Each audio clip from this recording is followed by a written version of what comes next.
everybody, I'm Connie Booth, and I am going to tell you a little bit about super achievers here in my cab job. My trusty Pearline. This is where I do all my thinking and contemplating, and I just wanted to share with you guys too, instead of just like my regular everyday friends. So today I wanted to talk to you a little bit about super achievers and why they are a little bit different than the normal person.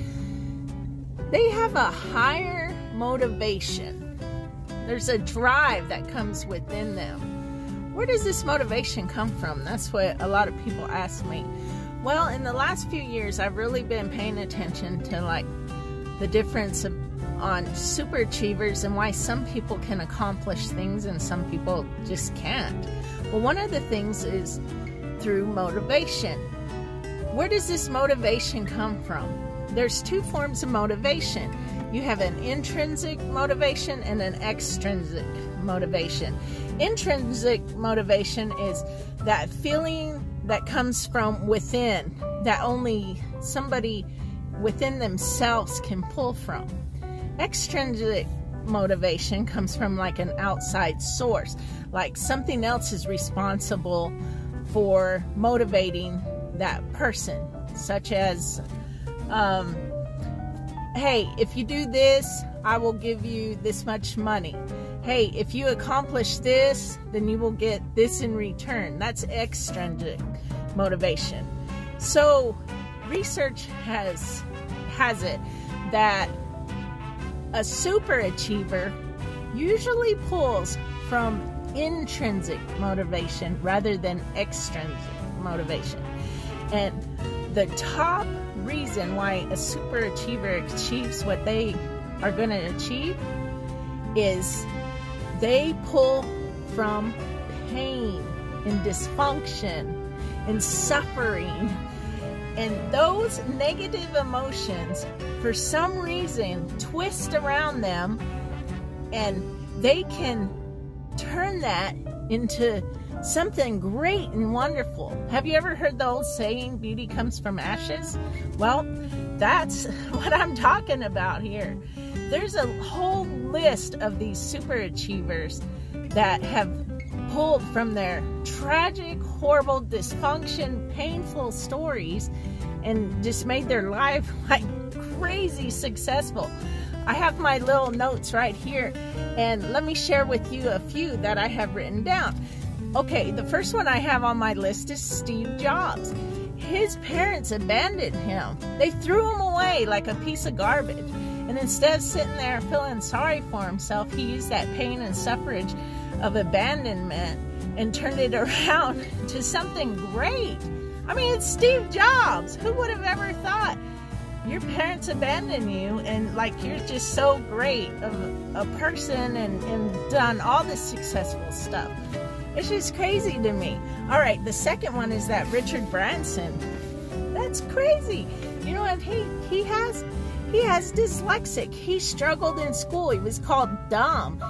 The teachers threw him out all the time and said, you never amount to anything, because they all thought he was just too, dumb to even be in school.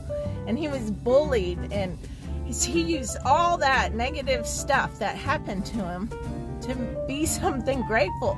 Now he's one of the most world-renowned outside-the-box thinkers that can just make anything happen. It's so exciting. There's so many people with dyslexia, including myself. Yes, I'm dyslexic, that have to learn to use your resources, think outside the box. It's just crazy to me that dyslexic people with dyslexia, that they have a whole new way of looking at stuff, that they can make stuff happen for them. There's so many successful dyslexics. It's just crazy. If you even just take the time to look that up, and the research that's done with dyslexia versus dyslexia versus like business entrepreneurs. It's crazy. All right, so the third one is Thomas Edison. Everybody knows about him. He was motivated by the teacher's words. You'd never amount to anything. Actually, they wrote Thomas Edison's mother a note and said, your child can't go back. And it's a cool little story because she read the note and she was like, oh my gosh, but she never even let him know what the note said.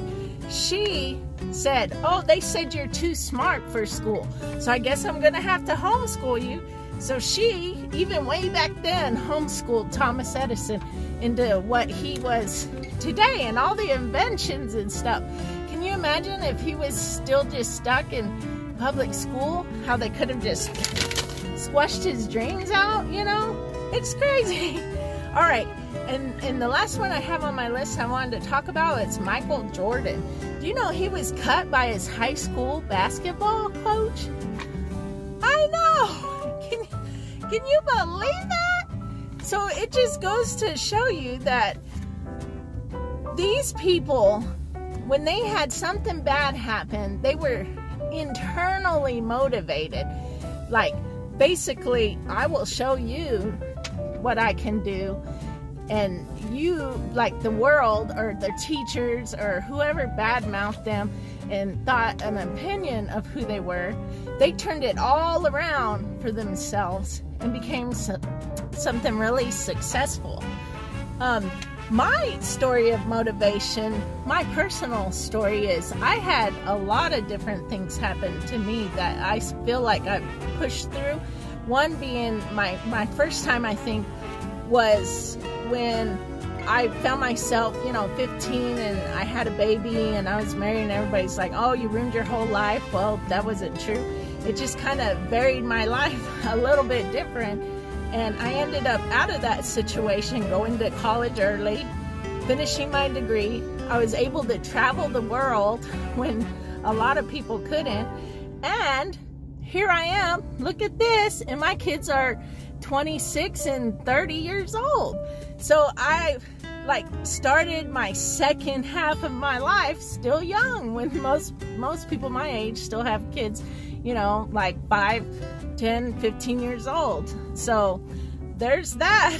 I was also told with my schooling and dyslexia, I struggled through that. Like, I had to teach myself how to read and write and use my resources and become very innovative.